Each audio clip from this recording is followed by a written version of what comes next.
Havendo número regimental, declaro aberta a 16ª reunião da Comissão do Meio Ambiente. Inicialmente, quero pedir desculpas pelo atraso, mas estávamos lá na solenidade de entrega de um projeto de resolução diretamente ao presidente do Senado para instituir no Senado o Junho Verde. É uma iniciativa que nós estamos tendo, porque não basta ser dia 5 de junho comemorado esse dia, mas sim nós vamos estar aqui estabelecendo um Junho Verde no Senado Federal. Solicitei também que haja a iluminação da cúpula do Senado na cor verde e também que entre no mês de junho. Houve o comprometimento dos líderes dos partidos para que colocassem em pauta já no mês de junho os projetos de interesse ambiental. Por exemplo, que coloca no artigo 5º da Constituição Federal o direito ao meio ambiente ecologicamente sustentável como um direito fundamental. Já está no artigo 225, mas nós estamos dando uma redundância. E o comprometimento de estar pautando, nesse mês de junho, temas de extrema relevância. Também foi dito e externei a minha preocupação com a MP que está agora em discussão na Câmara dos Deputados, que, na verdade, foi um engodo que está sendo praticado para tentar violar aquilo que foi debruçado por anos, que é o Código Florestal, mas que nós não vamos admitir retrocesso. Nós não vamos admitir violações ao direito ao meio ambiente. Isso é um direito humano essencial.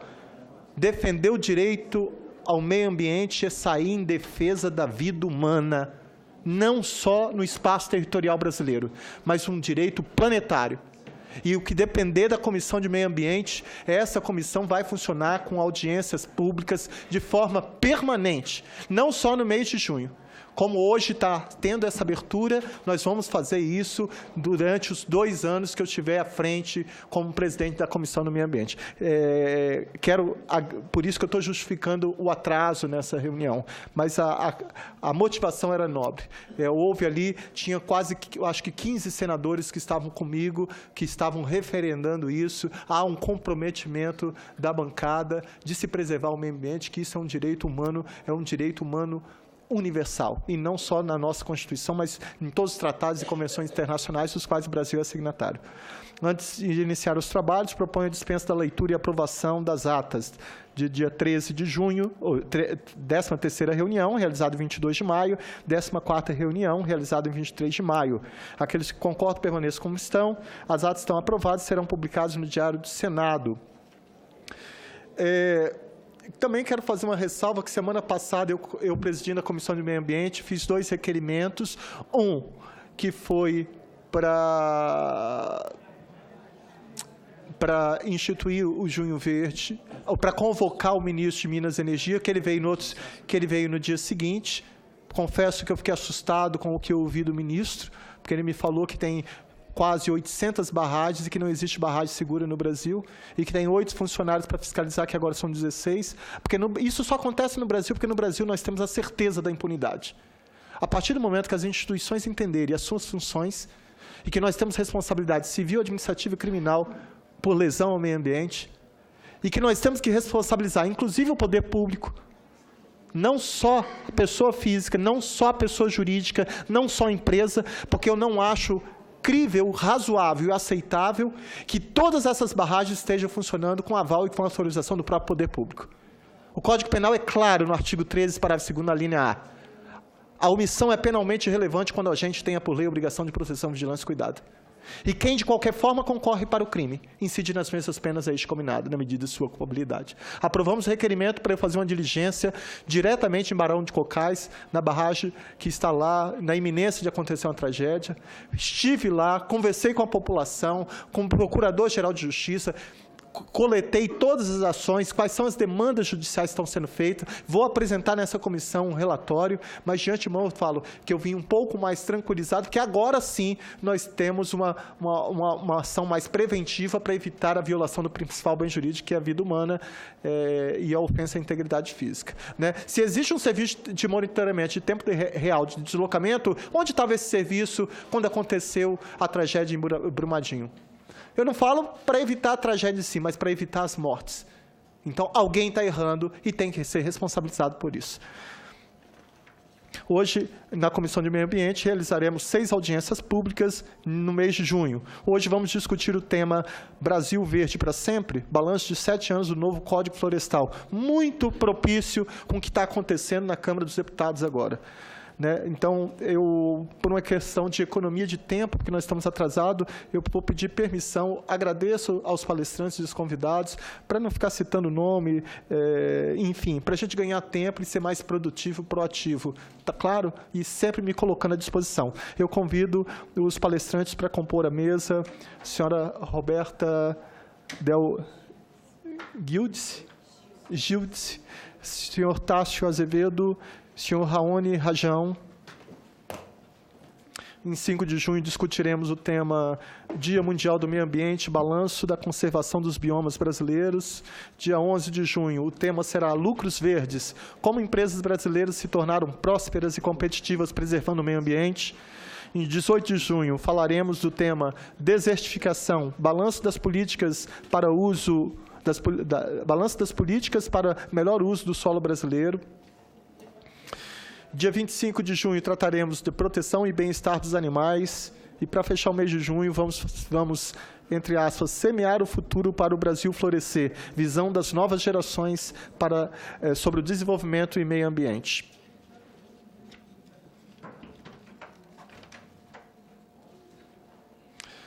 Vamos à pauta de hoje. Essa reunião será interativa, transmitida ao vivo e aberta à participação dos interessados por meio do portal E-Cidadania na internet e em senado.leg.br/e-cidadania ou pelo telefone 0800 61 22 11. A Secretaria trará à mesa algumas perguntas para enriquecer o debate e o relatório completo com todas as manifestações estará disponível no E-Cidadania e será enviado a cada um dos convidados. As apresentações utilizadas pelos expositores ficarão disponíveis na página desta reunião no site da Comissão do Meio Ambiente e também no E-Cidadania. Informo que nos termos da Instrução Normativa 9/2017 GM, a Secretaria solicitará a degravação da presente reunião para que as notas taquigráficas sejam anexadas à respectiva ata, de modo a facilitar a análise em projetos e ações futuras sobre o tema.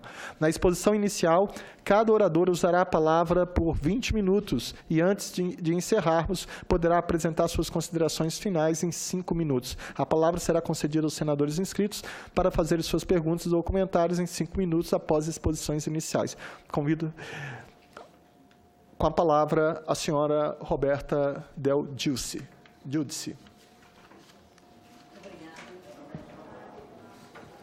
Muito obrigada, senador. Vou direto, então, para a gente não gastar Perfeito. mais tempo. O nome da audiência de hoje, Brasil Verde para Sempre, balanço dos 5 anos do Código Florestal.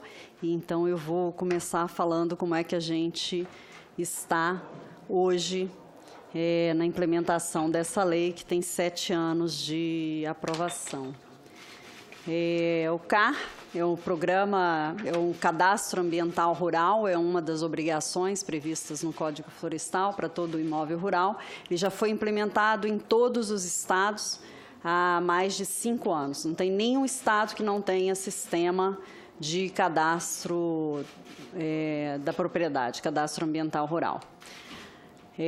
O PRA, que é o Programa de Regularização Ambiental, ele já foi publicado por 17 estados, mais o Distrito Federal, quer dizer, são 18 unidades da federação que já têm PRA. Isso pode ser consultado no portal do Código, que tem aí a informação da legislação, só clicar no estado, você pode conferir qual que é a norma que estabelece. A área cadastrada no CAR, que a gente tem hoje, é 514 milhões de hectares, isso supera a área prevista, a área cadastrável, por conta de sobreposições e cadastro dentro de áreas protegidas. O número de imóveis cadastrados é de 5.600.000 cadastros, quase 5.700.000 cadastros, isso em 30/4/2019. O processo de adequação da lei, a lei foi aprovada em 2012, as pessoas que não cumpriam a lei, a lei prevê um processo para trazer essas pessoas para o cumprimento, né? E ele tem 6 passos. O primeiro passo é a inscrição do imóvel no CAR, que é o cadastro eletrônico. O segundo passo é a adesão ao PRA. O sistema federal ele prevê uma adesão eletrônica, que ao final, ao preencher o CAR, você clica que você adere ao CAR ou não. O terceiro passo é a análise pelo Estado. O Estado verifica como é que está esse PRA e aí notifica o proprietário. Tem alguns estados que estão prevendo essa etapa como uma etapa automatizada, que gere ali um termo de compromisso. Tem algumas discussões relacionadas a isso, mas essa é a terceira etapa atualmente em vigor no Código. Depois vem a assinatura do termo de compromisso, que é onde o produtor que tem algum passivo, ele se compromete a fazer a recuperação, demonstra como que vai ser feita essa recuperação. O quinto passo é a implementação do PRADA, que é previsto nesse termo de compromisso, que é o Plano de Recuperação de Área Degradada e Alterada. O sexto passo é, após o cumprimento desse PRADA, a implementação desse PRADA, a adequação ambiental da propriedade com a extinção da punibilidade dos crimes e conversão das ações feitas em prol do meio ambiente como cumprimento ali da infração ambiental, extinção da infração ambiental. E aí a gente tem a medida provisória, isso é o que a gente tem hoje, né? Queria falar que tem alguns estados que já estão, por exemplo, Espírito Santo e Rondônia já estão ali no ponto 5, já tem um grande número de áreas, ponto 4, quer dizer, assinaturas de termos de compromisso. Já tem um número grande de termos de compromisso assinados, já analisaram muitos CARs, já estão convocando para essa assinatura. O Mato Grosso do Sul também já tem termos de compromisso assinados, mas ele faz por meio de um processo automático de análise lá. Agora, tem estados que ainda estão, os cadastros foram feitos no sistema, o produtor rural pediu adesão, mas ainda não houve essa análise, né? E aí eu passo aqui para a medida provisória e o futuro do Código Florestal. Vou falar um pouco sobre a importância das florestas, né? A meu ver, é um diferencial que o Brasil tem, a extensão de florestas. As florestas são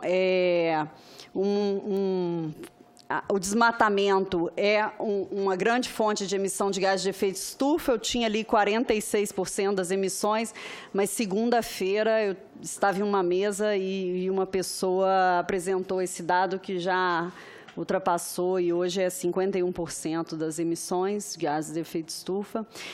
A conservação das florestas ela é essencial, ela é um insumo essencial para o agronegócio e para a geração de energia elétrica. A floresta amazônica lança diariamente cerca de 20 bilhões de toneladas de vapor na atmosfera. Então, é indiscutível o valor e a proteção, o papel estratégico da proteção das florestas para o Brasil. E aí eu passo especificamente para as alterações que foram feitas nessa medida provisória. Uma delas se refere ao artigo 68, em termos de regularização. Esse artigo é o mais impactante do PLV número 9. Ele fixa datas para início da proteção da reserva legal para mata, cerrados, Amazônia e vegetação nativa de modo geral. São datas mais atuais que as reais, que as existiam na legislação. Isso pode gerar uma anistia de até 5 milhões, 6 milhões de hectares que deixarão de ser recuperados. Isso contraria a legislação e a jurisprudência brasileira anterior à aprovação da Lei 12.651, de 2012. Esse aqui é o que a gente tinha na legislação, os marcos temporais que existiam, 34%, 25%, 1965, 20% da vegetação e 50% na região norte, praticamente ali, considerando hoje a Amazônia Legal. 1989 a 2000, o Cerrado da Amazônia, a proteção é de 20%. Em 96 até agora, a Amazônia Legal tem a reserva legal de 80%. E 2000 até agora, o Cerrado dentro da Amazônia passa de 20% para 35%. Então, aqui, vocês podem ver que os marcos são bem diferentes. Ó, você tem vegetação como um todo só em 2000, aqui entra Pantanal, Caatinga, Campos Sulinos, Pampas. Então, a redução aqui, o impacto da redução da proteção vai ser bem substancial. Outro ponto importante é a alteração do artigo 59. Ele, para mim, a meu ver, ele tira ali os dentes do PRA para essa engrenagem rodar. Ele dificulta a implementação e o monitoramento, as alterações que foram feitas, né? Eles contrariam o artigo 23 da Constituição e a Lei Complementar 140, porque eles fazem uma transferência de competência dos estados para a União, que não pode ser feito por meio de lei ordinária. Ele transfere a voluntariedade do privado, que tem o passivo hoje na lei, ele voluntariamente se declara fora da legislação e pede para se adequar. E ele coloca essa obrigação para o Estado. Agora, o Estado tem que encontrar onde é que está a área degradada e notificar o privado para que ele comece o processo de adequação. E ele retira o prazo inicial de cumprimento. Eles colocam que o prazo inicial é 1 ano da notificação. Mas se o Estado já regulamentou o PRA e já começou a implementar, ele pode demorar 20, 30 anos para fazer essa notificação. E aí, a partir da notificação, é que vai começar a correr o prazo de 1 ano para que ele comece a recuperar essa área. Isso é praticamente jogar por terra aí o processo de adequação previsto hoje no Código Florestal. O que acontece se a gente não aprovar a medida 867, né? Se não for aprovado hoje? Para aqueles produtores que estão inscritos no CAR, a lei ela tem a suspensão da pena. Então, entre a publicação da lei e a implantação do PRA no Estado, fala assim, os produtores rurais estão esperando os estados regulamentarem, estão vulneráveis, podem ser multados. Não. Enquanto o Estado não implementar o PRA, não há infração, não pode ser autuado por infração administrativa ambiental e nem criminalizado, quer dizer, teve uma suspensão dessa aplicação de penas e de infração. E depois que ele aderiu ao PRA, ele se inscreveu, clicou lá, quer fazer adesão, também ocorre a suspensão, até que ele assine e cumpra o termo de compromisso. Quer dizer, ele não tem vulnerabilidade em relação à aplicação de multa se essa medida provisória não for aprovada, né? O que acontece com aqueles produtores que não se inscreveram no CAR? Eles tiveram 7 anos, são 5 anos que esse sistema já foi implementado, mas eles não se inscreveram no CAR e eles têm passivo ambiental. Aí sim, esses produtores que não buscaram adequação terão impacto se essa medida provisória não for aprovada. Mas esse impacto ele só começa a partir do momento em que a medida provisória caducar ou não for aprovada. Ele não vai ter acesso ao crédito, mas se ele fizer a inscrição no CAR no dia seguinte, ele pode ir ao banco e pegar o crédito. Quer dizer, ele não perde o acesso ao crédito permanentemente. A recuperação de APP, ela vai ter que voltar às metragens previstas no artigo 4º, 5º e 6º, que é o que equivale para quem desmatou, equivalente para quem vai desmatar após 22 de julho de 2007. E a impossibilidade, ali está escrito antes, mas é depois, impossibilidade de compensação de reserva legal e reposição, vai ter que fazer a reposição ou regeneração dentro do próprio imóvel para reserva legal, que equivale ao quem desmatou depois de 22 de julho de 2008. Quer dizer, ele não vai ter os benefícios previstos na lei para quem busca se adequar, aquele que não buscou ainda se adequar, só esse. A concessão do crédito rural a não inscritos no CAR. Realmente, esse prazo, na verdade, já finalizou em 31 de dezembro de 2018. Como eu disse, se ele não está inscrito no CAR, no dia 4 de junho, ele pode se inscrever no dia 5 e volta a ter acesso ao crédito, né? Então, essa vedação é só para quem não está no momento em que está pedindo o crédito. Mas isso já foi implementado, já vem sendo cobrado, teve um volume grande de inscrição esse ano, foi verificado dentro do Comitê Técnico do Observatório, provavelmente por conta dessa restrição das instituições financeiras de concederem crédito sem a inscrição no CAR. Isso dificilmente vai retroceder. O processo de verificação já foi implementado pelos bancos e já foi regulamentado pelo Conselho Monetário Nacional. Quer dizer, é uma busca que se está fazendo aí. Nós temos 5 meses de plantio já com a concessão do crédito apenas para quem está inscrito no CAR. Então, isso já vem acontecendo. A partir disso, assim, essas são as alterações que estão previstas na medida provisória, e aqui eu passo, então, a uma análise que foi feita dentro do observatório de a quem essa medida provisória interessa. Para quem que ela interessa, então? Já que a gente sabe que ela tem um impacto muito grande em toda a sociedade, a gente foi buscar. Você veja que aqui eu coloquei, são 10 notas que foram emitidas por diversas instituições, tem cartas de ex-ministros que cita a medida provisória, tem carta da 4ª Câmara do Ministério Público Federal, tem carta da Coalizão Ciência e Sociedade, tem nota da Coalizão Brasil Clima Floresta, como é que é? Brasil Floresta... Clima, Floresta e Agricultura. Tem nota da Abrampa, que é a Associação de Membros do Ministério Público, tem um estudo do próprio observatório, quer dizer, tem 10 notas que já foram feitas contra essa medida provisória. Se você buscar hoje no Google, você não vai achar nenhuma notícia e nenhuma manifestação favorável. As únicas que a gente encontra são pelos corredores aqui da Câmara, mas publicada não tem manifestação favorável. Inclusive, eu trouxe aqui manifestações do Paulo Artung, que é ex-governador do Estado do Espírito Santo e presidente executivo da indústria brasileira de árvores, que ele fala que é um retrocesso, que o Código Florestal promoveu uma mobilização e um pacto inédito da sociedade brasileira, que não cumpri-lo, coisa que 4 milhões de produtores já fizeram, vai premiar aqueles que não respeitam a lei e reduzir a capacidade de o país atrair investimento. Isso é muito importante.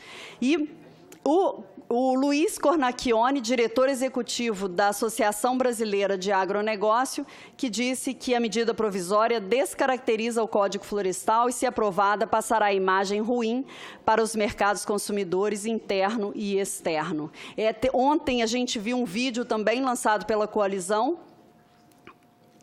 onde o presidente da Sociedade Rural Brasileira também declarava que essa medida provisória não é favorável ao agronegócio. Então, é o setor privado dizendo, se a gente tem todas as instituições da academia, do setor privado, de ambientalistas, dizendo que essa medida provisória não é favorável, a quem ela beneficia? E aí a gente fez esse levantamento dentro do comitê técnico. Esse levantamento foi um cruzamento de dados do Atlas Agropecuário Brasileiro, que envolve dados do CAR, mas do CIGEF, imóveis titulados do Terra Legal e assentamentos de reforma agrária, o mapa de cobertura e uso do solo do MAP Biomas e modelagens do Código Florestal que já haviam sido publicadas em estudos anteriores. Note que é base de dados reais com imagem de satélite, não são dados declarados no SICAR, não é dado declaratório. os resultados dessa avaliação foram que a área analisada, isso aí tirando o cruzamento, tirando sobreposições de CAR, tirando imóveis registrados dentro de áreas protegidas, a gente chega a uma área de 3,5 milhões de imóveis, 364 milhões de hectares. Desses 364 milhões, desses 3,5 milhões de imóveis, apenas 147 mil, ou 4% dos imóveis, têm algum descumprimento em relação aos requisitos da reserva legal. Quer dizer, essa medida provisória favorece a 4% dos imóveis dentro de um universo de 3,5 milhões de imóveis. Representam 20% da área total analisada. Mas, em termos de número de imóveis, é muito pequeno. Quer dizer, são grandes áreas, são imóveis médios e grandes. O déficit de vegetação nativa dentro desses imóveis é de 9 milhões de hectares, é uma área bastante expressiva. Mas, em termos de número de imóveis, é um número muito pequeno.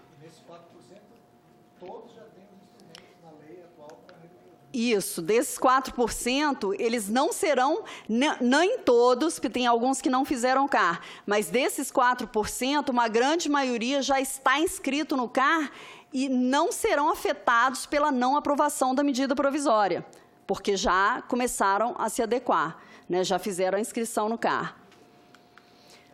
Então, aqui eu trago 7 anos do Código Florestal, os 7 motivos que a gente considerou as razões para não alteração.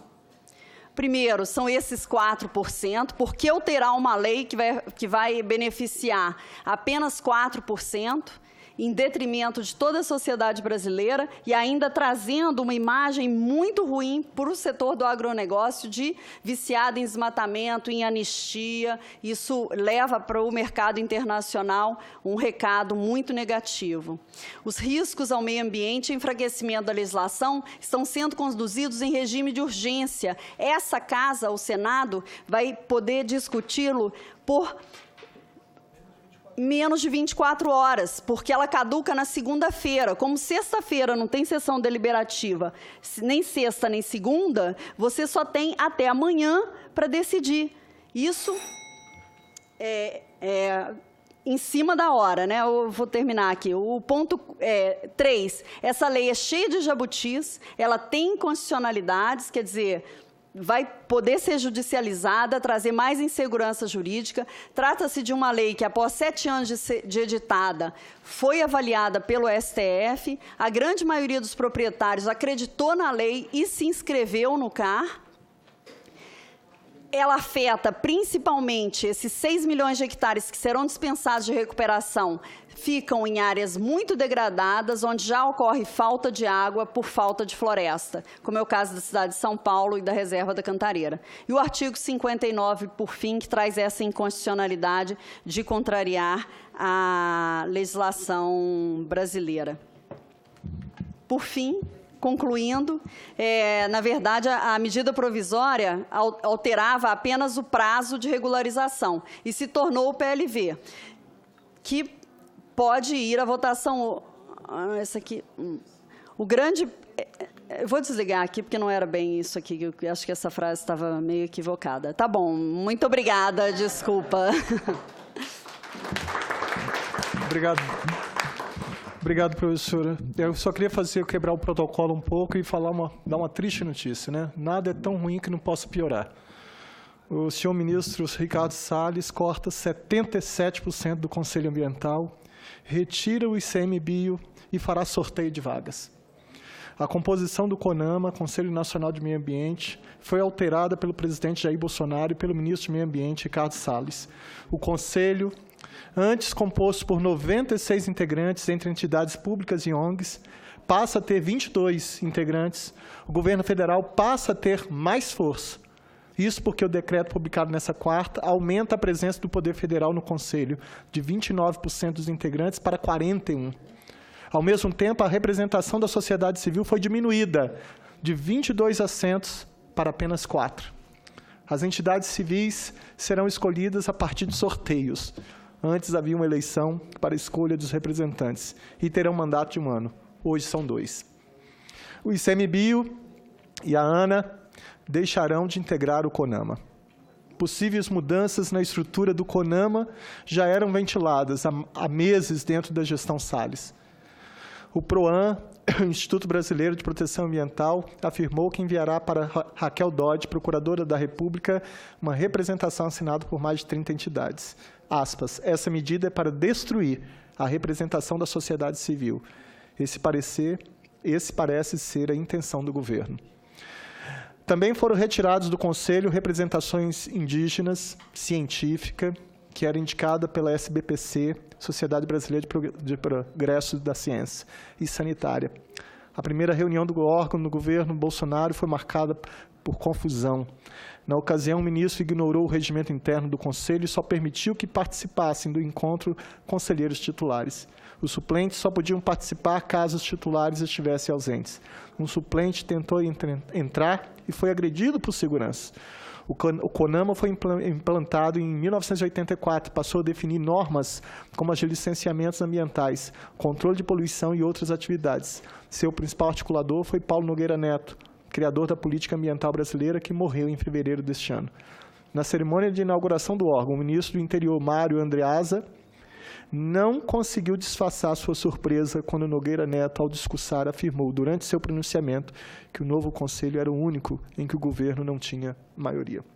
É, mais uma vez, lamentável, mas eu já vou acionar também a minha equipe, a equipe legislativa. Se for o caso, a gente tem que entrar judicializando e entrar com medida. Nós não vamos nos calar. Isso nós não vamos permitir.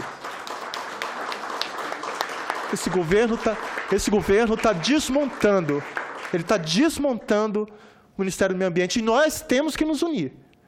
Por isso, professores, por isso, colegas, eu clamo à população, vamos nos unir, vamos juntar esforços, porque se nós deixarmos isso acontecer, coisas piores virão. Nós não podemos nos furtar, minha gente, nós não podemos nos apequenar. Nós não podemos nos acovardar. Eu não fui eleito para ficar omisso, acovardado. Eu quero honrar todos, mais de 1 milhão de votos que eu tive no meu estado.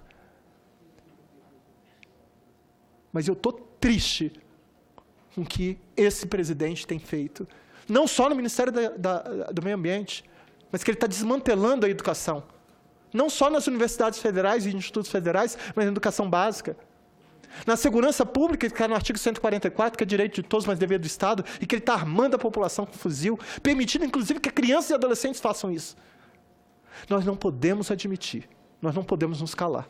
Desculpa aí o desabafo, passo a palavra ao professor Raoni Rajão, ou o outro, quem vocês democraticamente podem escolher. Qual que é a próxima apresentação? Pode ser?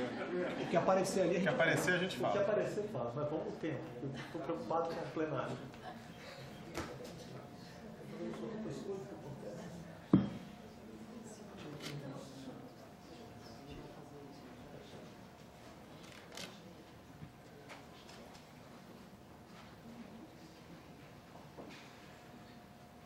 Tem que botar no visualizar ali.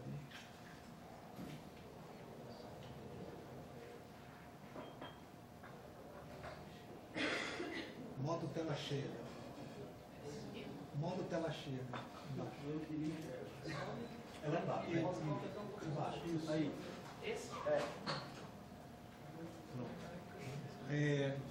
Vamos lá. Tá. Então, eu vou falando aqui... Ah, é aqui, né? Olha, aqui é melhor, né? Então, eu vou falar um pouco sobre... a ocupação do solo no Brasil e um pouco o que acontece nas áreas que são afetadas pelo Código Florestal, um pouco também comparando com o que acontece fora. Para fazer isso, a gente cruzou 2 bases de dados, as mesmas que a Roberta apresentou para o estudo sobre o Código Florestal. Uma é o MAP Biomas e a outra é o Atlas da Agropecuária Brasileira. O MAP Biomas é uma iniciativa multi-institucional que envolve quase 2 dezenas de organizações, entre universidades, ONGs, empresas de tecnologia, que tem como objetivo entender as transformações do território brasileiro ao longo do tempo. Então, a gente produz, nesse projeto a gente produz o dado anual da cobertura de uso do solo no Brasil, numa escala de 30 metros. Então, para cada pedacinho de 30 por 30 metros no Brasil, a gente conta a história dele ao longo do tempo, cada tipo de uso do solo que teve ao longo dos anos, desde 85 até 2017. É o maior levantamento dessa natureza feito no mundo, né? E a gente tem disponível no Brasil hoje para qualquer um usar para esse tipo de análise. Além de permitir ver os dados ano a ano, ele também permite você comparar qualquer par de anos e aí entender quais foram as transformações que aconteceram naquele par de anos que você está comparando. E o segundo dado que a gente utilizou é o Atlas da Agropecuária Brasileira, que é um projeto liderado pelo Imaflora e o Geolab, que é o laboratório de geoprocessamento da Exalc, em que eles juntaram todas as bases fundiárias do Brasil e construíram uma espécie de mapa consolidado da fundiária do Brasil. Então, com esse mapa dá para você saber quem que é o dono, né, o proprietário, ou quem é que está gerindo cada pedacinho do território brasileiro. E esse mapa também foi gerado depois na escala de 30 metros, de forma que a gente pode pegar o mesmo quadradinho de 30 por 30 metros que a gente tem no mapa de uso do solo, a gente pode comparar com quem é o que ocupa ele. Com base nisso, a gente consegue apresentar os dados que eu vou apresentar em seguida. Então, a primeira visão geral, assim, o que o Brasil hoje é ocupado 63% de floresta, 29% de áreas de agropecuária e cerca de 4, 5% do que a gente chama de outros campos e pastagens naturais, né, que são outras vegetações que não florestais e também nativas que a gente tem no Brasil. Então, o Brasil tem bastante área de cobertura vegetal no país ainda, o que é bom. Só que quando você olha com um pouquinho mais de cuidado o dado, e você procura a seguinte informação: quanto dessa área de vegetação nativa, ela é vegetação nativa e continua vegetação nativa desde 85 até hoje, todos os anos. E aí, esse é um número bem menor. Então, isso é um pouquinho menos de 50% do Brasil tem áreas de vegetação nativa que eram vegetação nativa em 85, quer dizer que são originais e que estão, digamos, conservadas. E dentro dessas áreas ainda tem áreas que foram exploradas, que já tiveram algum tipo de corte seletivo e tal. Então, a área efetivamente mantida, preservada como, digamos assim, vegetação nativa primária é alguma coisa a menos de 50% no Brasil hoje.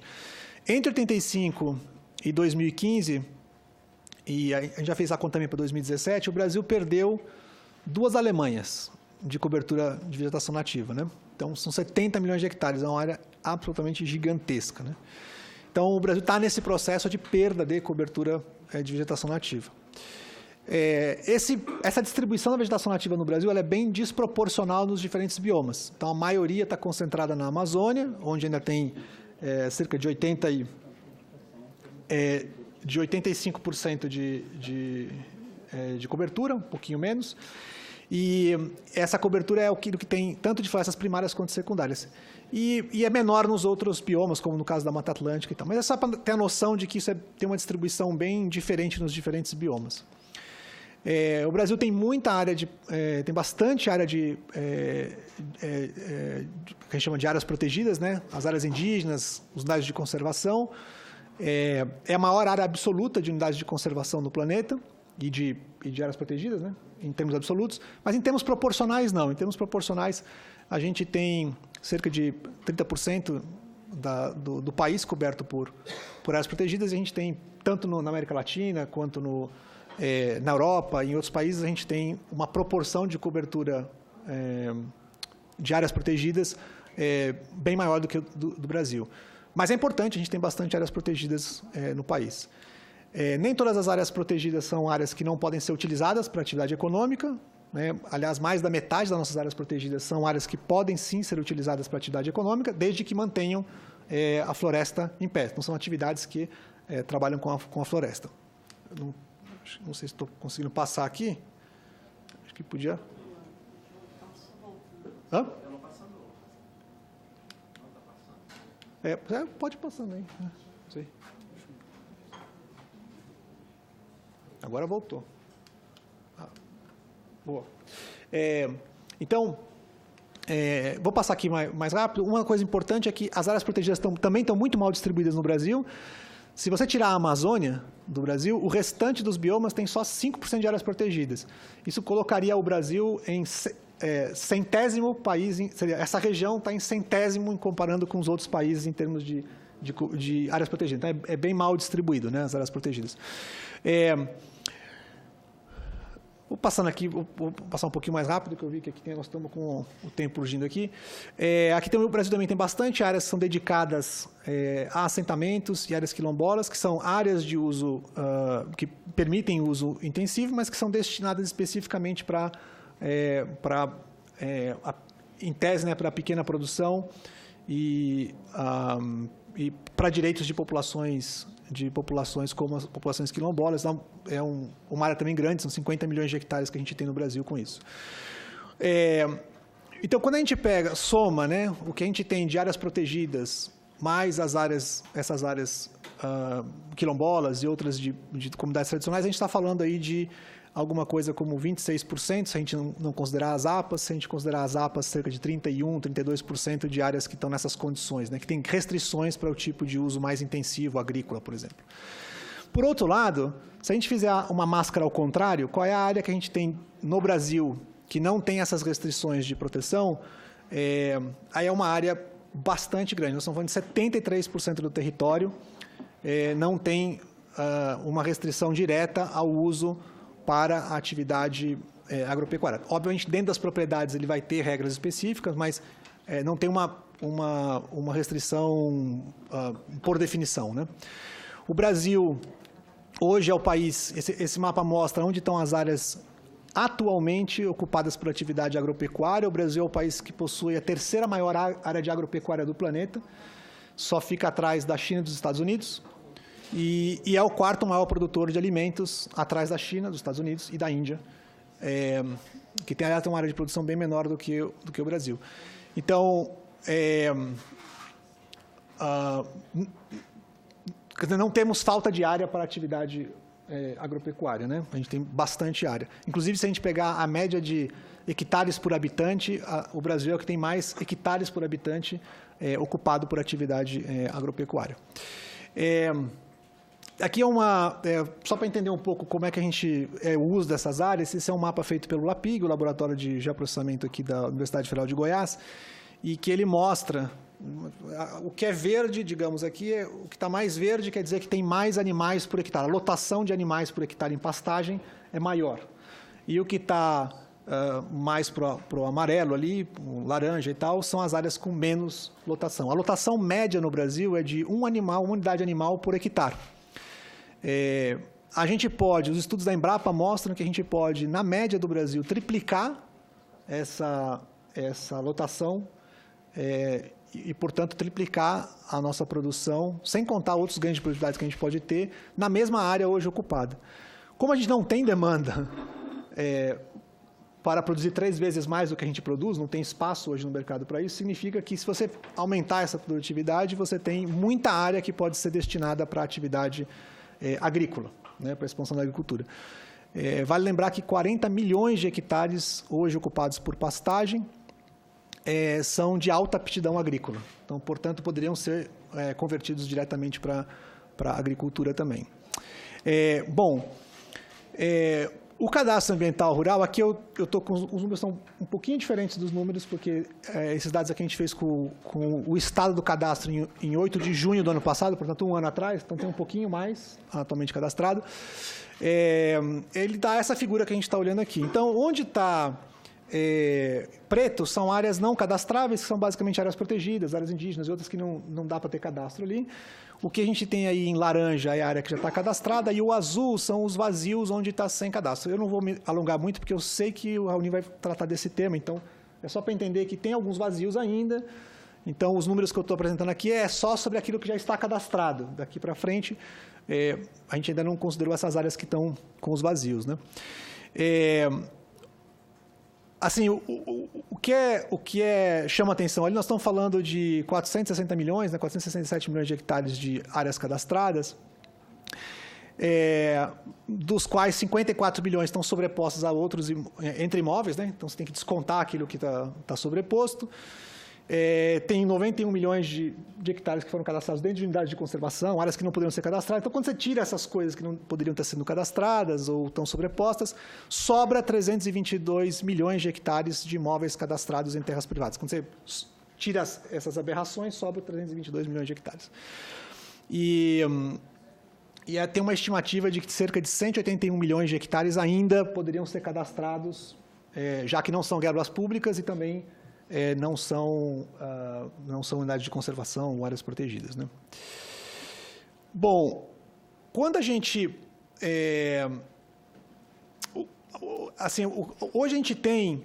Se a gente pegar as áreas de floresta e vegetação nativa que estão nos imóveis rurais, que estão no CAR, 1/3 de toda a vegetação nativa no Brasil está dentro desses imóveis. Então, as áreas que estão cadastradas no CAR contêm uma quantidade importante da vegetação nativa brasileira. Isso faz com que, se você pegar, na média, 50% das áreas que são hoje cadastradas, 50% dela é ocupada por algum tipo de vegetação nativa ou floresta, o que é bastante. A questão fundamental é o ritmo em que essa área está sendo perdida. Então, no caso, se você pegar áreas protegidas no Brasil, a perda de cobertura florestal está próxima de alguma coisa como 0,5%, desde 85 até 2015, por exemplo. Se você pegar as áreas de unidade nas áreas privadas, perdeu 20% a 25%. Então, você perdeu uma grande quantidade dessas áreas nas áreas privadas. É de se esperar, porque nas áreas privadas é onde você vai ter esse tipo de atividade, mas ela é uma coisa que acontece numa velocidade muito rápida, né? Então, aqui é um slide para mostrar que a distribuição das áreas de vegetação nativa nas propriedades rurais também tem uma distribuição um pouco desigual, né? Então, a grande maioria da área de vegetação nos imóveis rurais estão na Amazônia e ali na parte norte do Cerrado. E a gente vê que, por exemplo, onde está rosa ali nesse mapa são as regiões onde os imóveis privados têm menos do que 10% de cobertura de vegetação nativa. Então, você vê que tem, ali você pega o interior de São Paulo, ali Paraná e tal, tem uma vasta área que tem muito pouca vegetação nativa, e indo lá mais para a Amazônia, para o norte da Amazônia, a gente tem muitas áreas que são ainda totalmente cobertas por vegetação nativa, 90% a 100% dela. Eu queria mostrar isso aqui é um gráfico interessante, viu, senador, que é o seguinte: isso aqui só mostrando a Amazônia, a área que foi desmatada entre 86 e 2017. Quanto mais vermelhinho, mais recente é o desmatamento, quanto mais amarelo, mais antigo. Então, o que a gente vê é que ele está movendo para dentro da Amazônia, né? 90% do que foi desmatado nesse período se transformou em pasto, e pasto de baixa produtividade. 10% hoje é agricultura. E, geralmente, a agricultura vindo depois em cima do pasto, né? Então, o principal motor do desmatamento hoje é pasto de baixa produtividade. Agora, olha que interessante isso aqui. Isso aqui, então, é o mapa das áreas desmatadas. Aqui é o mapa que a gente gerou dos corpos d'água na Amazônia. O que está em azul escuro são os corpos d'água naturais. E o que está em azul claro são os corpos d'água artificiais, pequenas represas, etc. Até esse trabalho ser feito, foi feito pela equipe do Amazon, utilizando os dados do MapBiomas. O que a gente tinha, a informação que você tinha oficial é que a gente tinha, no Brasil inteiro, cerca de 20 mil reservatórios de água privados, artificiais, né? Só nesse estudo a gente já encontrou 40 mil, só nessa região da Amazônia. E por que é importante essa comparação aqui com o desmatamento? É que onde desmata, reduz a disponibilidade de água. E quando reduz a disponibilidade de água, você faz o seu reservatório. O que está acontecendo na Amazônia é que a superfície de água, embora ela esteja até crescendo, ela está crescendo basicamente em áreas artificiais. E a superfície de água da Amazônia em cursos naturais está encolhendo rapidamente, o que terá enormes consequências sobre o fluxo de água para a região sul, sudeste e centro-oeste. Então, isso é basicamente para dizer o seguinte, independente se é área privada, se é área pública, etc., a gente tem uma questão nacional. A questão nacional para a gente é que o interesse coletivo no Brasil é da gente manter os grandes maciços florestais do Brasil, porque eles são fundamentais para o regime hídrico. E eles vão impactar diretamente quem está produzindo, quem está ali naquela área, além dos nossos reservatórios de água para hidrelétrica e outros, né? E, por fim, esse aqui é o último quadrinho que eu queria mostrar, é o seguinte: o que a gente está enxergando aí, em cada um desses gráficos, é para cada um dos biomas brasileiros, Amazônia, Caatinga, Cerrado, Mata Atlântica, Pampa e Pantanal, a gente está encontrando, desde 85 até 2017, o que aconteceu com a proporção de áreas de vegetação nativa, e o que está em laranja é a proporção de área que não é vegetação nativa, que está em outros usos, principalmente o uso agropecuário. Então, o que a gente vê é que em todos os biomas a gente está tendo um decréscimo da cobertura de vegetação nativa, então é um fenômeno para todos os biomas, e que ele só para quando ele chega... Isso aqui é só para as áreas do CAR, tá? Só para as áreas, a gente quis mostrar o que acontece com a vegetação nativa dentro dos biomas, nas áreas do CAR. O que a gente vê é que o desmatamento só para nos biomas quando chega no limite da reserva legal. Ele só para quando chega no limite da reserva legal. Então, Mata Atlântica, que é um bom exemplo ali. Mata Atlântica tinha 30% de cobertura de vegetação nativa em 85. E continuou decrescendo em todos os estados, no Espírito Santo, no Rio de Janeiro, e veio decrescendo mais devagar. Por quê? Porque já tinha a reserva legal de 20%, mais a APP, porque antes a reserva legal e a APP eram separados, você tinha que somar as duas, o que dá cerca de 30%. Então, era isso que tinha. Veio a lei da Mata Atlântica, mais restrição ainda, e manteve. Então, o que acontece? Na região da Mata Atlântica, a gente parou aonde? Parou aonde o limite do Código Florestal colocava. Agora, que interessante. Se você pega o estado de São Paulo, por exemplo, que é um bom exemplo, a gente, de 2000 para cá, dobrou a área agrícola, especialmente cana-de-açúcar. Ela cresceu aonde? Cresceu sobre pasto. Então, olha que interessante. No estado de São Paulo, a área de agropecuária reduziu, a área de floresta cresceu, nesses últimos 15, 16 anos, um pouquinho, mas cresceu, e a produção da agropecuária aumentou e muito. O que mostra que essa é a solução para o Brasil. A solução para o Brasil é usar melhor o território, ocupar cada um dos espaços melhor. Então, dá para você manter a produção pecuária, dá para você aumentar a produção agrícola, dá para recuperar florestas no mesmo espaço. Esse processo aconteceu na Mata Atlântica.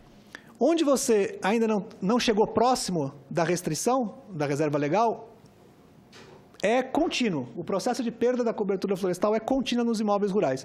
Então, vê lá no Pantanal, não tem esse limite, vai caindo. No Pampa, a mesma coisa.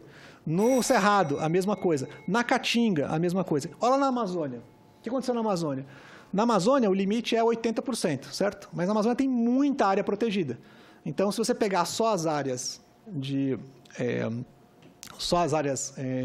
privadas, como você tinha a regra anterior era 50%, né? Até 2000 era 50%. E aí teve aquele período de confusão, que era, sei lá, pode ser 50%. Não? O fato é que a gente foi parando próximo dos 70%. E nós estamos lá, próximo dos 70%. Então, o recado que eu quero dar com isso é o seguinte: as regras de manutenção da reserva legal, de recuperação, etc., são absolutamente fundamentais para a gente manter a vegetação nativa no Brasil. A gente não é assim, nós já temos um monte de vegetação, então não precisa ter a regra, porque já tem 50% de vegetação nativa nas áreas rurais. É o contrário. A gente tem porque tem o limite. Porque se não tivesse o limite, a gente não teria. A gente teria passado na Mata Atlântica em outros. Então, super importante essa discussão que a gente está tendo atualmente. Assim, o Código Florestal, em que pese que para muita gente ele foi uma derrota já lá em 2012, em relação à proteção, já teve muita coisa que passou lá em 2012, mas esse é o código que a gente tem, é o código que a gente tem que implementar agora, né? As mudanças que estão sendo propostas, elas só fragilizam a expectativa de futuro. E nessa área, a gente vem trabalhando com desmatamento, com controle, conservação há muitos anos, e a gente aprendeu essa lição. A gente vive de expectativa. Isso aqui é igual bolsa de valores. Se você der a expectativa de que vai ter uma anistia ali na frente, que você não vai precisar pagar a sua multa, que se você fizer um desmatamento irregular, a chance de você pagar uma multa é 0,1%. 0,1% dos casos, você está dizendo claramente, pode entrar numa área protegida, pode fazer um novo desmatamento, que mais à frente a gente vai resolver o seu caso. Então, a gente precisa dar um basta nisso. O Brasil, em todas as áreas, né, a gente quer dar um basta nisso. Chega de impunidade. E a impunidade, ela só interessa a uma porcentagem muito pequena. Vou dar só um número e encerro com esse número. Se a gente pegar todas... A gente está fazendo um trabalho grande agora com desmatamento. Aliás, na semana que vem, no dia 7 de junho, propaganda e já convite aqui. Dia 7 de junho, a gente vai lançar um novo produto que chama Map Biomas Alerta, em que a gente produz alertas de desmatamento em alta resolução, com a imagem de antes e depois do desmatamento, para todo o território nacional.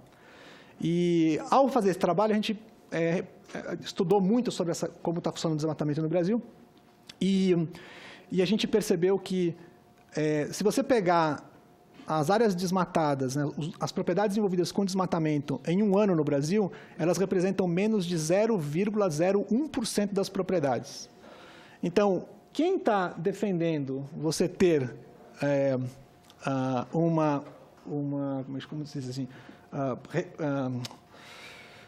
anistias e mudanças de regras do jogo, representa uma parcela muito pequena. Só que essa parcela muito pequena está sendo muito vocal e eficiente em fazer as coisas na área aqui. A gente precisa dar um basta nisso para que o que vença no Brasil seja o agronegócio mais moderno, né, a atividade produtiva que está preocupada com a água, com a biodiversidade e com a saúde financeira, institucional e de governança do Brasil. Obrigado. Obrigado, professor Tasso. Em seguida, passa a palavra ao senhor Raoni Rajão.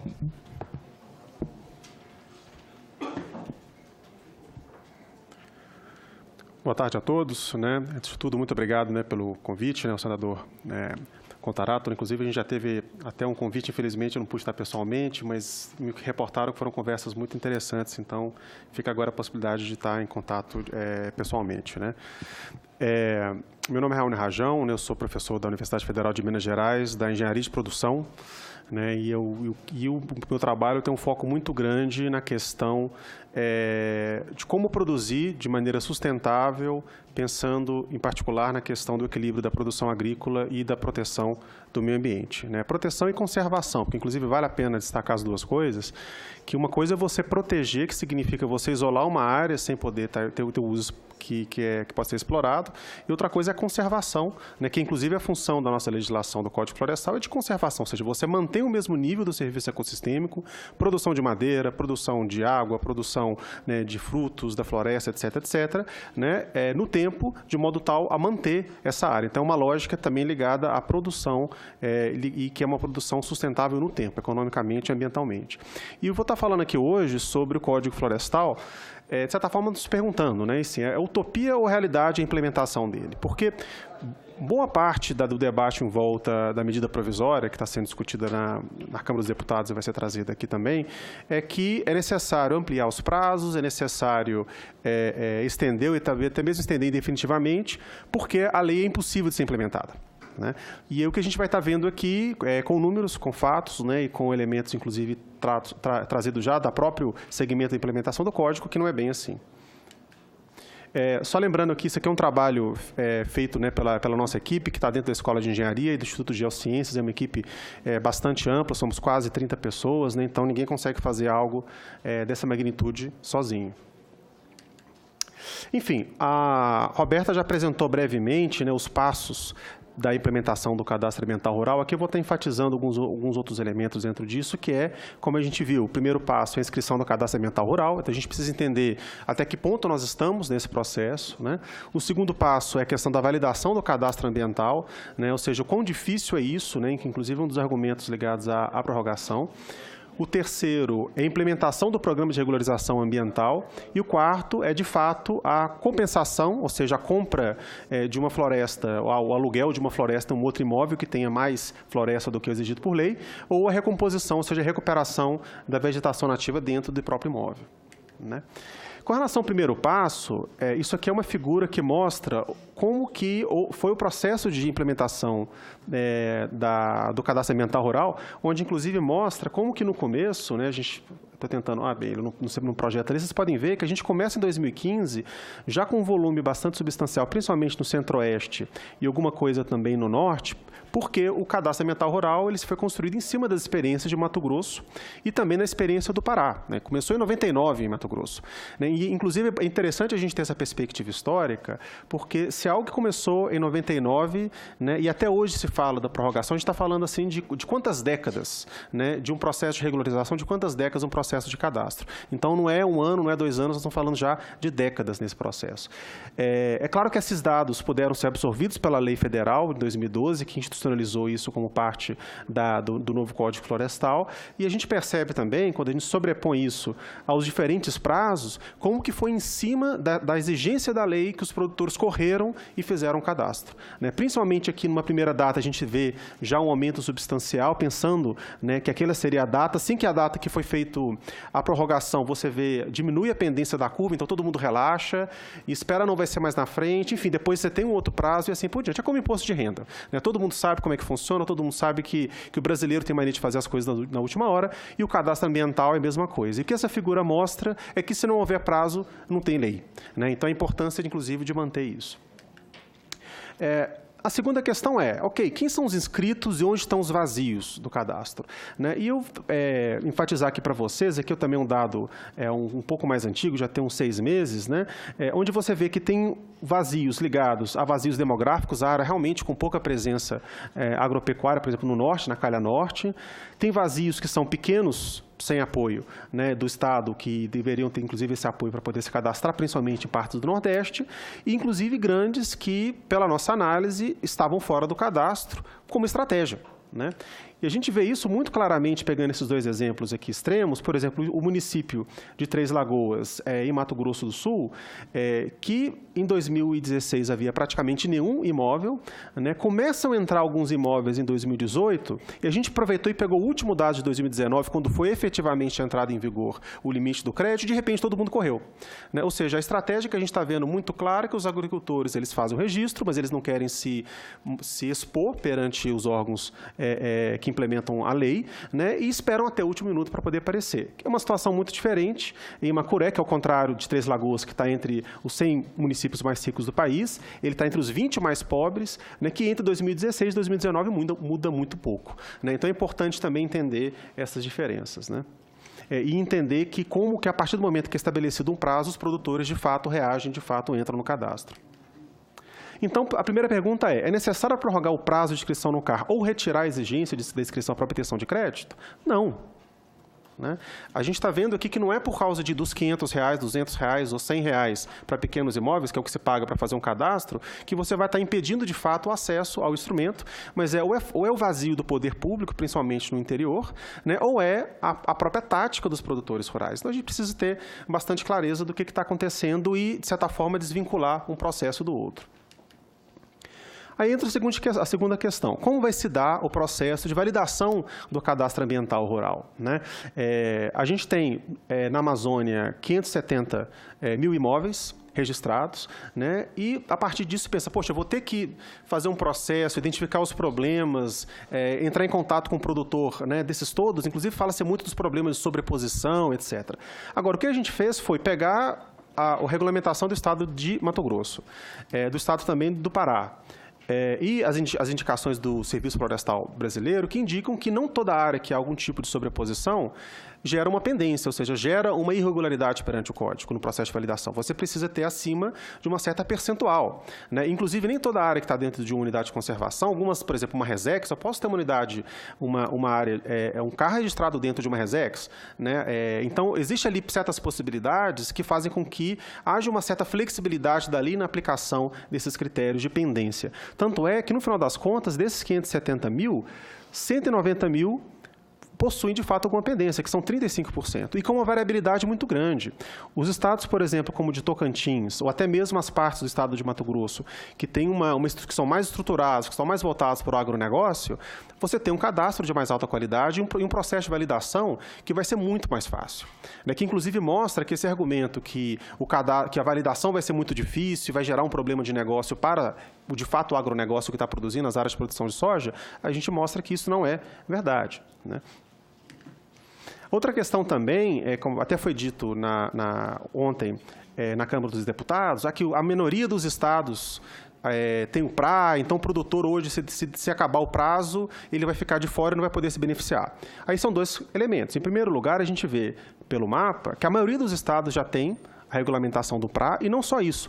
No momento de inscrição do cadastro ambiental rural, inclusive eu fiz o cadastro da minha avó, que também é produtora rural, tem uma opção absolutamente clara, né? O senhor deseja aderir ao programa de regularização ambiental, sim ou não? Você pode deixar vazio. Se você olha a base do SICAR, né, que nós tivemos acesso a essa base em 2017, já com 3 milhões e 200 mil produtores. 50% já responderam que sim, sendo que 34% responderam que não, provavelmente porque não visualizavam nenhuma pendência, e 16% não responderam. Então, a maioria dos produtores já estão cientes, já responderam sim, já estão no PRA. Então, toda essa discussão que precisa prorrogar o prazo de adesão, já foi feita a adesão, já foi feita uma manifestação, né, de milhões de produtores para aderir ao PRA. Agora precisa seguir os próximos passos, né? E aí entra a questão da implementação disso, né? E é uma implementação que se dá em duas vertentes. Você tem a questão da recuperação das áreas de proteção permanente, né? que de fato tem um efeito ali importante, principalmente para a gestão hídrica local, e que não é o problema. As matas ripárias, você conversa com um produtor no campo, é muito difícil encontrar um produtor que se negue a recuperar uma área de EPP, que se negue a recuperar uma área ripária. O grande contencioso são as reservas legais, principalmente no norte, principalmente na região amazônica, né? Porque no sul também, ainda mais com o novo Código Florestal, principalmente, por exemplo, nas áreas onde são muito acidentadas, Minas, Espírito Santo, você já tem uma hidrografia muito densa e as áreas de APP são praticamente já 20% da propriedade, então a área adicional só por reserva legal é muito pequena, né? Então, isso não é o problema é a região norte. Aí, olhando aqui, a Amazônia Legal, né? A gente tem lá, né, analisados, com relação ao Código Florestal, 500 mil imóveis. Quais são aqueles que têm passivo de reserva legal? 6%. É 4% num país como um todo, ainda mais porque o resto do país, por causa da conjunção entre APP e reserva legal, é menos ainda. Na Amazônia, são 6% dos imóveis que tem passivo de reserva legal, que são essas áreas em amarelo. Aí a gente fez o seguinte exercício. Se eu for começar um processo de implementação e priorizar aqueles imóveis com mais passivo, inclusive para poder recuperar mais áreas, proteger mais áreas, e pegar a metade dos imóveis, né, que correspondem à metade do déficit total, que são essas áreas em vermelho, são 0,4% dos imóveis. Ou seja, a letra está bem pequena ali, porque alguém pode ler para mim aquele número, 1.900? Não, 2.000 imóveis, o total embaixo, 2.083, né? 2.283, ou seja, se você valida e implementa o PRA em 2.200 imóveis, você resolve o problema do déficit de reserva legal em metade do total do passivo da Amazônia. É possível fazer 2.000 imóveis, não é? Isso, inclusive, uma força-tarefa do Ministério Público faz 2.000 imóveis. Então, de certa forma, o que a gente está, inclusive, nesse sentido, a enorme concentração fundiária que existe no Brasil, significa também que implementar uma lei de uso do solo é mais fácil. Então, vamos, de certa forma, tirar proveito da nossa concentração fundiária também para a proteção ambiental, né? Agora, obviamente, é necessário, em prol do interesse público, que essas 2.000 propriedades sejam, de fato, cobradas, né? E de certa forma, eu acho que um dos problemas que acontece na representação no poder legislativo também, às vezes no executivo, é que existe uma representação não dos 5 milhões de proprietários rurais, porque eles não têm, né, esse tipo de problema, eles estão perfeitamente, né, a maior parte deles, 94% no caso da Amazônia, não tem nenhum passivo de reserva legal, mas existe uma representação muito forte deles nessa casa e também no executivo, de certa forma. Então, é importante que haja uma análise fria perante o que é exigido pela lei e perante a busca do bem público, exatamente para poder ver quem que está ganhando e quem que está perdendo com essas exigências. Por isso, a questão é, será possível para os estados validar o CAR, iniciar o PRA até 31/12, né, pensando já na aprovação da MP como está, né, talvez com a prorrogação de 1 ano, então vamos ser generosos, vamos pensar que a MP como está, sem as emendas, é aprovada? Absolutamente sim. Então, toda essa discussão, todos esses jabutis, né, que são colocados aí no vernáculo popular, para poder estender esse prazo indefinido, não fazem sentido do ponto de vista técnico. Aí a segunda questão, compensação e recomposição. Você tem essas duas possibilidades e é interessante ver como que existe um interesse muito grande, de praticamente metade dos produtores, em estarem compensando fora dos imóveis rurais, né? E isso abre uma oportunidade muito grande, como a gente está vendo, né? Agora, não vai ser todo mundo que vai buscar isso. A gente fez um estudo entrevistando 100 produtores rurais nas 5 regiões do país, né? Apesar desse número pequeno, foi um esforço bastante substancial, e a gente chegava para cada um deles, depois de estabelecer o perfil, descobrir a existência ou não de um passivo, e perguntava, olha, o senhor vai ou não regularizar? O senhor tem um déficit, o senhor está devendo floresta, você vai pagar esse déficit? E aí anotava a resposta. E se o governo cobrar? Anotava a resposta, e se o mercado também cobrar? E, de certa forma, entendia como esses elementos, esses cenários de implementação do código funcionavam. E o interessante é que a gente vê que, para o Pará e para o Mato Grosso, só 9% do déficit de reserva legal vai estar sendo cumprido no cenário atual. Porque se não tem cobrança, para que eu vou fazer o esforço? Né? Até mesmo assim, no imóvel da minha família, a gente tem sobreposição com o vizinho. Eu vou caçar uma briga enorme porque meu carro está em cima do carro desse vizinho, se eu não estou recebendo nenhuma notificação, se eu não estou recebendo nenhuma cobrança, para que eu vou fazer isso? Né? Então, é claro que existe um papel, a necessidade de uma proatividade do poder público para que isso aconteça. Tanto é que quando a gente já parte para um cenário onde a gente fala, olha, vai ter uma cobrança dos mercados, que vai ser exigência, e do poder público, isso já salta para 70% do passivo. Então, o produtor está preparado, sim, para reagir, ele está preparado, sim, ele está querendo regularizar. Inclusive, no estudo, a gente viu como que os produtores com menos de 50 anos de idade estão vendo que o futuro é esse, o futuro é a legalização, é a regularização. Eles, inclusive, já estão prevendo isso como parte dos planos de negócio. Agora, precisa haver uma sinalização clara do poder público que isso, de fato, vai acontecer. Caso contrário, eles vão continuar exatamente na mesma situação por mais 2, 3, 4, 5 décadas. E aí, quem é que ganha e quem é que perde com isso? Né? Aí eu vou contar uma anedota rápida. Né? Quando eu terminei meu doutorado, que foi sobre controle do desmatamento na Amazônia, eu tinha feito logo antes, durante o doutorado, uma consultoria sobre esse assunto, e eu terminei, voltei para o Brasil, passei no concurso, e eu fui procurar uma agência de fomento internacional, PNUD, falou, olha, vocês por acaso têm interesse, tem algum projeto nessa área? Era por volta de 2011. Aí o gerente da parte ambiental falou, olha, professor Raul, infelizmente o desmatamento está muito baixo, você não tem emprego para você, não. Então, uma coisa muito curiosa que é colocada, né, que você quer, de certa forma, né, diminuir a pressão popular, o público, inclusive a pressão das ONGs com relação ao desmatamento, né, reduz o desmatamento. Muito simples. Né? Então, não é a regularização quem ganha, não é, de certa forma, quem está pressionando para que ela aconteça. Né? Quem ganha efetivamente em termos financeiros, né, é o produtor rural, que caso não haja um cumprimento da lei, ele que tem um excedente de floresta, ele que protegeu a mais, ninguém vai querer comprar aquela floresta, ninguém vai querer alugar aquela floresta. Né? Tanto é que nós fizemos uma simulação em cima desses cenários de regulamentação e você parte de um espaço onde um número muito pequeno de produtores vai estar buscando regularização e essas cotas de reserva ambiental, que são essas florestas adicionais nos imóveis, vão estar lá lá praticamente parados, sem ninguém pagar por eles, para uma situação, considerando só Pará e Mato Grosso, que você vai estar protegendo adicionalmente 1,8 milhões de hectares e fazendo uma transferência de renda dentro do campo, para quem tem menos floresta, para quem está mais floresta, de 2 bilhões de reais. Então, primeiro, quem deveria, na verdade, estar fazendo pressão lá no Congresso são os produtores que têm floresta, que, olha, aprova isso, vamos fazer isso acontecer logo porque eu quero vender minha floresta. Né? Então, é importante ver que, no final das contas, quem ganha é o produtor que tem mais floresta e quem ganha, obviamente, é a sociedade que precisa dos serviços ecossistêmicos oferecidos por essa floresta. Ou seja, conclusão. A prorrogação do cadastro ambiental ou não vinculação a crédito, ele acaba premiando os grandes e médios produtores que querem se esconder da lei. Isso é absolutamente claro no comportamento já demonstrado. Né? E é possível, sim, otimizar a implementação e validação do cadastro. Né? Como a gente viu, é possível começar dos maiores. Aí você chega nos estados, por exemplo, e pergunta, como é que está sendo a priorização da validação do cadastro? Não, a gente tem o Estatuto do Idoso aqui, que a gente segue. Não, poxa, peraí. Isso não é uma forma estratégica de implementar a lei. Isso é uma forma meramente burocrática. Então, é muito importante ter essa visão em ganho de escala, por exemplo. Né?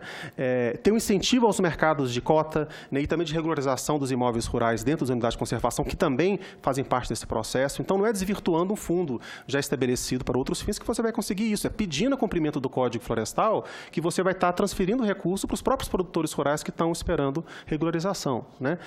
Ou seja, é um mecanismo, no final das contas, a cobrança do Código, de premiar quem preserva e cobrar quem não preservou no passado. É uma forma de certa forma, colocá-los na mesma situação, onde hoje a situação básica é quem desrespeitou a lei ganha mais e quem respeitou a lei ganha menos. Você está premiando quem não seguiu a lei, que, de certa forma, não é a forma de ter um Estado de Direito. E outra questão é, por causa disso, não existe, ao meu ver, isso é absolutamente claro, argumentos técnicos que justifiquem a aprovação das emendas da MP 867 de 2019. Pode ter, talvez, argumentos políticos, pode ter argumentos de interesse próprio, de interesse de certos grupos específicos, mas que façam-se esses argumentos explícitos para a sociedade. Né? Sejamos sinceros. Né? Aí a sociedade vai poder se posicionar e ver se aquele argumento, de fato, representa a vontade popular ou não.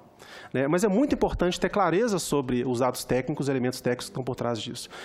E também ter ideia, principalmente o artigo 68, né, e a forma com que ele está sendo desenhado na MP, é que o que a gente está falando de redução de reserva legal vai impactar principalmente as áreas do Sudeste. Nós estamos falando da Cantareira, nós estamos falando de outras áreas absolutamente críticas e que já tem uma cobertura de vegetação absolutamente suficiente, que vai estar piorando a questão da crise hídrica nos próximos anos. Né?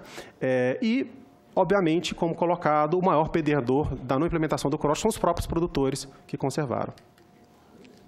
Muito obrigado. Coloco aqui, inclusive, à disposição, né, nesse endereço aqui, tem todas as referências, os artigos podem ser baixados, os dados apresentados aqui, na sua imensa maioria, foram publicados cientificamente, com metodologia absolutamente transparente, com possibilidade de replicação, então, e também reafirmando a importância da ciência verdadeira, aquela feita através da comunidade científica, aquela submetida aos pares, e não aquela onde simplesmente se vem aqui, às vezes apresenta alguns números, né, mas sem ter uma base real por detrás. E a gente está aqui disposto a se apresentar nesse sentido. Muito obrigado.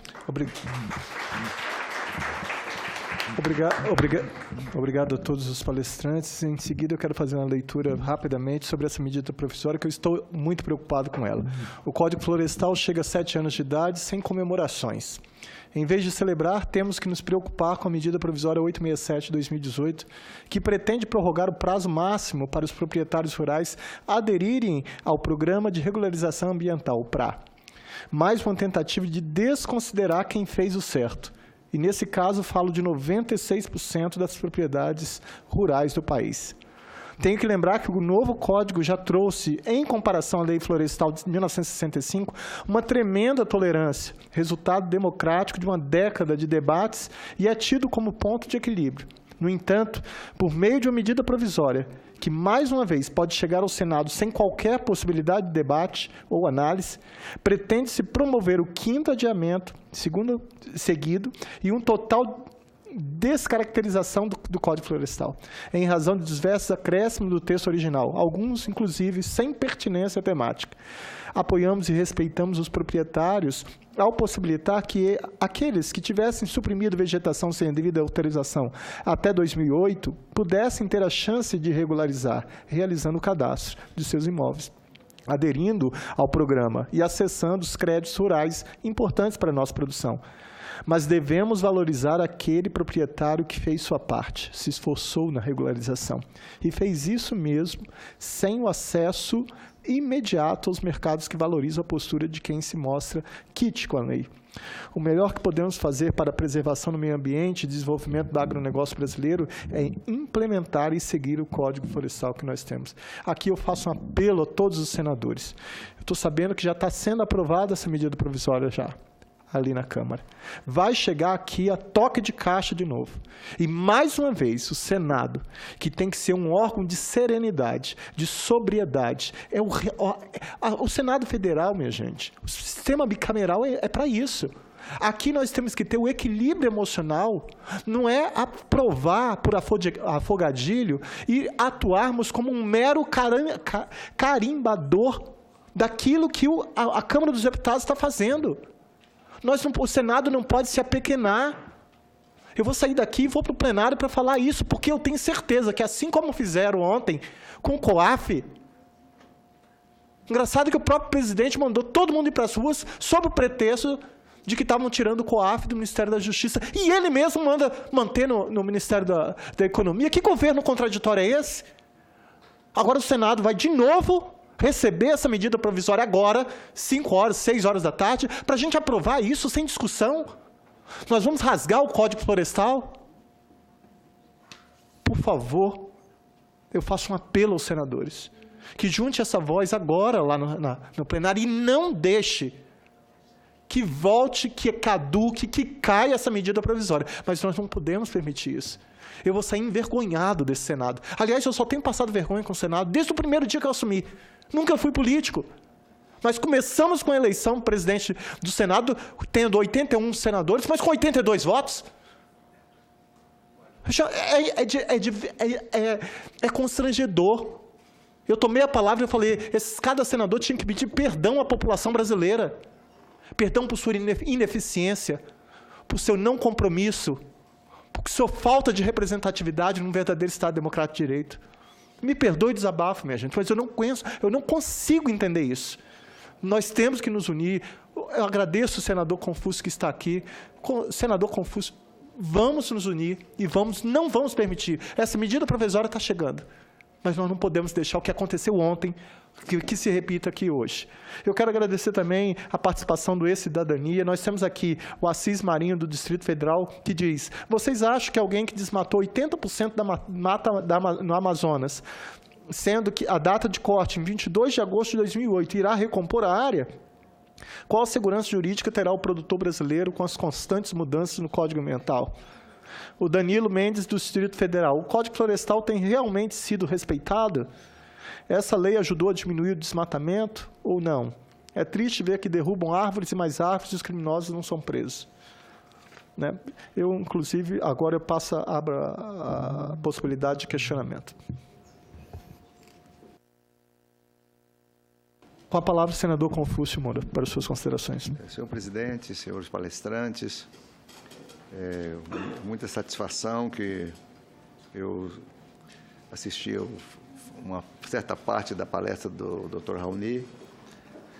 E também estou muito preocupado, acabei de fazer um discurso ali no plenário agora, justamente fazendo um comentário sobre as palavras ditas por ministros, as palavras ditas pelo presidente, ter causado um impacto muito ruim na Amazônia.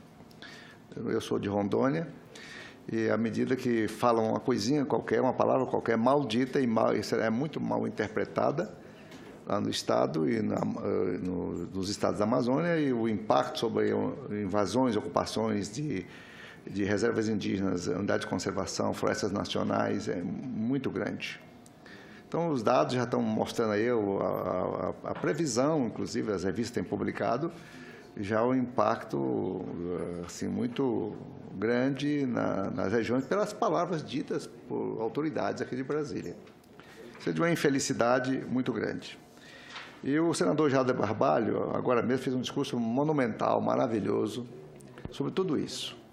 Esse desmatamento desenfreado, estimulado, inclusive, pode causar sérias, por exemplo, prejuízos comerciais ao Brasil. Não é só o dano ambiental, mas o comercial. Porque quando nós trabalhamos com certificação, querendo saber a origem da produção de carne, do boi e da soja e tudo, e se é transgênica, se não é transgênica, se é isso ou que é aquilo, o comprador final exigente, que é europeu e outros países, eles vão observar tudo isso e vai diminuir o comércio, a venda de nossos produtos, nossas commodities internacionais. Outro fator que eu acho que posteriormente tem que analisar com a consultoria do Senado, o senador Fabiano, é se cabe uma medida provisória sobre o tema cadastro ambiental, sobre Código Florestal, e como urgente e relevante. Veja bem, urgente e relevante. Uma medida provisória sobre... Se o Código Florestal demorou quantos anos, ele teve audiências públicas em tudo que esse país, tudo que foi canto desse país, teve audiências públicas. Aqui na Câmara, os deputados, eu era deputado na época, era um debate terrível e, por fim, um grande acordo nacional de produtores grandes, médios e pequenos para aceitar o Código Florestal. Está pacificado isso.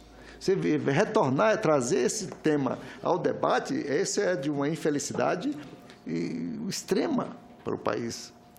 Todo mundo está trabalhando, os municípios pequenos estão pensando como nós vamos pagar serviços ambientais. Tem os municípios se virando e criando situações para ajudar a recuperação de APPs, de águas, né?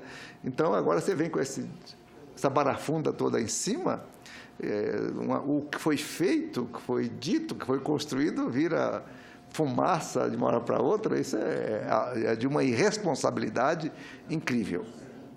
Então, eu me coloco, deputado Fabiano, inclusive, a gente falar com o senhor em plenário, à sua disposição, para a gente, dentro do possível e dentro do que a lei prevê, o Ministério Público está muito vigilante, né?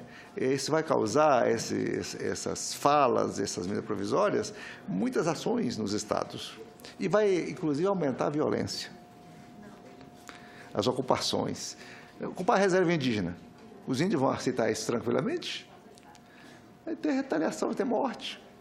Então, não é assim. Então, eu louvo os senhores, né, pela sensatez, pelo esclarecimento, pelos argumentos todos. Eu peguei já aqui alguns documentos que vocês produziram para a gente enriquecer as falas nossas, né? Mas parabenizo o senhor e a sua indignação é muito justa, é isso mesmo. Eu só tenho que... Não pode, assim, ficar... por exemplo, assim, como você falou, assim, pessimista com o Senado, e você normalmente fica pessimista no último ano. Agora é entusiasmo, é confiança, né? Lá no finalzinho, lá nos últimos 6 meses, eu falo, não, eu estou muito decepcionado, tal e tal. Aí fala, mas agora não, a gente tem que dar todo o gás possível, né? Então era só isso, muito obrigado. Obrigado, senador. Mas eu só quero fazer uma complementação. Quando o senhor falou assim, não, mas será que isso é urgente e relevante? Olha, eu só estou aqui, fevereiro, março, abril, maio, há 3 meses. Eu tenho observado que regimento interno existe o formal e existe o informal. Interesse e relevância passa por outros aspectos. Passa por um acordo espúrio, promíscuo, uma prostituição. Então, eu não preciso estar aqui há muito tempo. E não é que eu seja pessimista, não. O que foi feito ontem foi um ato de violência. Existe violência real, mas existe violência simbólica que dói tanto quanto ou mais do que uma violência real. Isso é um ato de violência que o Senado está permitindo que se faça com a população brasileira. E eu não posso deixar de me indignar com isso, porque é a realidade. Eu quero sonhar um dia que eu vou ocupar aquela tribuna aqui do Senado, quem sabe, ao término de 8 anos, e falar, poxa, eu tenho orgulho de dizer que eu sou senador da República pelo Estado do Espírito Santo e que nós lutamos por um verdadeiro Estado democrático de direito. Por enquanto, eu não tenho esse orgulho, não. Eu orgulho em falar que eu sou delegado de polícia há 27 anos, que eu sou professor no curso de Direito há 20 anos e que faço de tudo para que nós tenhamos uma sociedade melhor. Mas essa Casa de Leis, onde nós devemos representar o povo, onde nós temos aqui o princípio da igualdade, que é uma premissa constitucional, Mas essa igualdade já é violada aqui dentro dos elevadores, quando nós temos elevadores só para senadores, mas não para a população. Mas eu represento a população, mas eles não podem entrar no elevador. Essa igualdade é violada aqui, quando o funcionário efetivo não passa por um detector de metal, quando um comissionado não passa pelo detector de metal, mas um terceirizado passa. Olha, mas todos são iguais. Mas nós, assim como o Estado criminaliza a pobreza, aqui nessa casa se criminaliza o menos favorecido, o mais pobre. Por isso que eu quero deixar um recado para os funcionários terceirizados. O que eu puder fazer e lutar nesses 8 anos em defesa de vocês terceirizados para acabar. Eu já denunciei até o Ministério Público do Trabalho, porque isso é um absurdo, isso é constrangedor. Mas são nessas pequenas coisas que a gente vê que essa casa pode representar muito, mas está longe de representar a população brasileira. Pelo menos aquela que clama por uma sociedade que tem uma saúde pública de qualidade, uma educação pública de qualidade, geração de emprego e renda, reduzir a desigualdade social. Isso eu aprendi lá no artigo 5º da Constituição, desde 1988, mas que está deitada eternamente em berço esplêndido. Eu não quero aqui me acovardar, me omitir. Pode ter certeza que, como está no hino nacional, verás que o filho teu não foge à luta. Quero fazer só uma colocação aqui, por gentileza. Vejo que um dos gargalos é a necessidade de valorização das áreas conservadas. Hoje, a ideia tem sido postergar prazo de cumprimento da legislação, mas poucas vezes é chamada a atenção para a premiação daqueles que cumprem a lei. Nesse sentido, gostaria de saber dos senhores e senhora quais os caminhos e dispositivos para viabilizarmos essa valorização. Já devemos falar em pagamentos por serviços ambientais ou regulamentação do artigo 41 do Código Florestal. É suficiente? Fiquem à vontade para falar. Então, antes de tudo, a gente tem que lembrar que uma das bases da legislação... Opa, prazer. Que uma das bases da legislação ambiental em todo o mundo é o princípio do poluidor-pagador. Né? A questão é, quem vai pagar é o poluidor. Esse poluidor pode ser um país, né, que historicamente emitiu mais. Esse poluidor pode ser um proprietário rural que desmatou mais. Agora, o ponto é o seguinte... enquanto não tiver enquanto o Acordo de Paris não for forte globalmente, não vai ter demanda por valoração e por pagamento de serviços ambientais, por exemplo, ligado ao carbono. E enquanto o Código Florestal não for cobrado, não vai ter demanda para poder pagar o produtor. Então, respondendo à pergunta, não primeiro eu tenho que pagar para depois gerar demanda. Primeiro você gera demanda e depois você paga. Você não consegue inverter os dois processos. Né? E só fazendo um comentário aqui que eu acho relevante, até para a gente poder ter uma visão mais ampla, a gente tem que tomar muito cuidado, porque momentos de altos e baixos com relação à questão ambiental a gente teve nos últimos 15 anos, nos últimos 40 anos. Né? 2012 foi um momento de baixa e foi em pleno governo PT. Né? Da mesma forma que o Código Florestal 65 ele foi aprovado pelo Castelo Branco, né? E o CONAMA foi instituído por Figueiredo. Né? Então, o que eu estou querendo trazer aqui, e também, voltando, né, assim, a grande parte da população brasileira democraticamente elegeu, né, Jair Messias Bolsonaro, principalmente pautado na vontade popular de acabar com a impunidade. Então, por isso que eu acho que a gente tem uma chance muito grande ligada ao Código Florestal, mas também em outras pautas, de fazer, de fato, uma pauta de união nacional. Por que não? Né? Então, acho muito importante a gente estar se estendendo também, não só aqueles que estão, né, ou da esquerda, ou da direita, ou do centro, mas eu acho que essa questão é uma questão de interesse nacional, uma questão transversal e uma questão que a gente teve partidos de esquerda no poder que fizeram coisas ruins. O desmatamento aumentou 70% desde 2012. Né?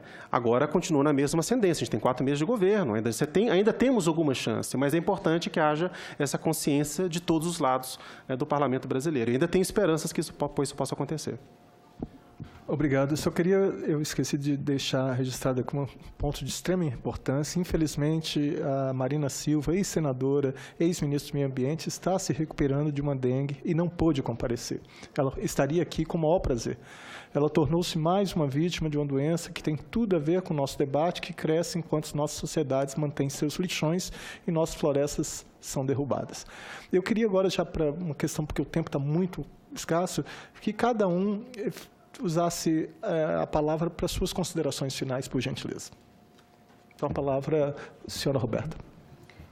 Senador Fabiano Contarato, eu gostaria de agradecer a todos, mas eu gostaria de ressaltar que é uma alegria ouvir suas palavras aqui hoje. Quero deixar parabéns do Observatório ao senhor pela realização dessa audiência, a oportunidade de trazermos essas informações. As outras audiências vão complementar essas informações. Queria te agradecer e parabenizar pela proposta de criação do Junho Verde, que é bem relevante, né? E dizer que no cenário atual é um alento para as entidades ambientalistas ter a sua dedicação, a dedicação do seu mandato às causas ambientais. Muito obrigada. Às vésperas da Semana de Meio Ambiente, a gente não pode ter notícia da aprovação dessa lei. Uma lei que reduz proteção florestal, traz inconstitucionalidades, uma norma cheia de jabutis e que vai beneficiar aí, no máximo 4% dos imóveis rurais, né? A única alteração que faz sentido de ser mantida nessa medida provisória, que justificaria o regime de urgência, é a prorrogação do prazo. Os demais itens, realmente, como colocou o senador Confúcio, não são próprios desse tipo de regime, né? Então, eu gostaria de agradecer mais uma vez, parabenizar pela iniciativa. Muito obrigada. Com a palavra, o senhor Tássio Azevedo, para suas considerações. Eu faço as minhas palavras da Roberta sobre a boa impressão e a felicidade dos posicionamentos que você colocou aqui. E dizer que, realmente, esse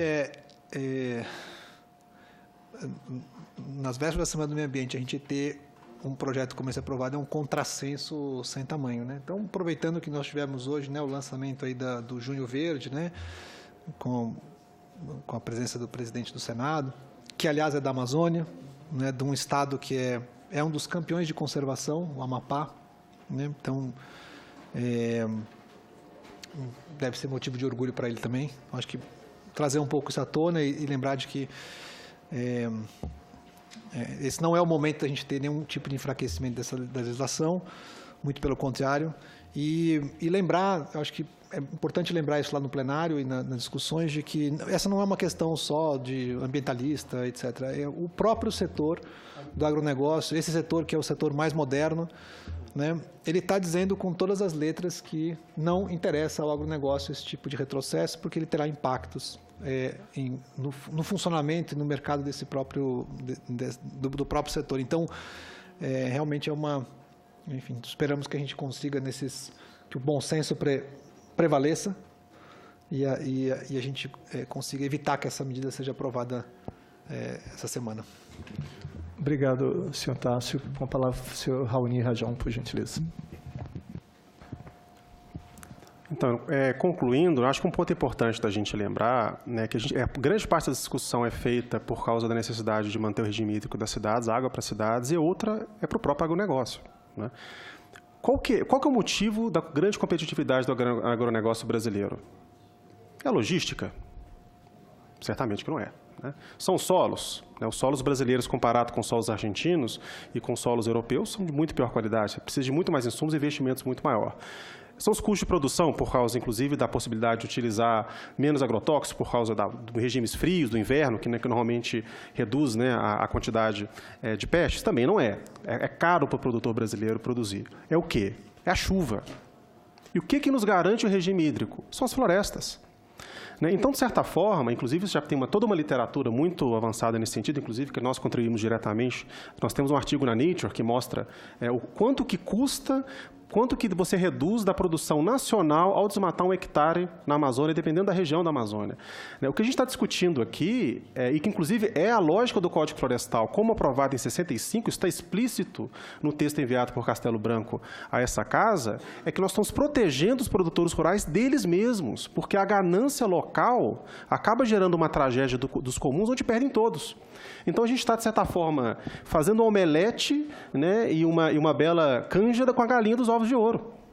Né? Então, ainda a importância de ter esse pensamento de longo prazo e a importância de, com a ciência, né, e eu, enquanto Universidade Federal de Minas Gerais, enquanto professor, enquanto doutor, estamos aqui para poder contribuir com isso, enquanto comunidade científica, para poder contribuir para esse pensamento de longo prazo para o país, para que nós tenhamos um país que seja justo, um país que seja próspero, porque a gente precisa de desenvolvimento econômico, a gente precisa de aumentar o PIB, sim, e o agronegócio tem um papel essencial, mas a gente precisa pensar no longo prazo. Eu acho que essa discussão é exatamente isso, é pensar no longo prazo em vez do curto prazo. É isso, muito obrigado. Eu agradeço a todos, agradeço a Deus a oportunidade de estar aqui, todos que participaram direto e indiretamente, a toda a equipe da CMA, ao Ayrton, toda a equipe, tenho muito orgulho de vocês, pode ter certeza disso. Agradeço aos palestrantes, me coloco à disposição humildemente, tanto na CMA como no meu gabinete, e nada mais havendo a tratar, declaro encerrada a presente sessão.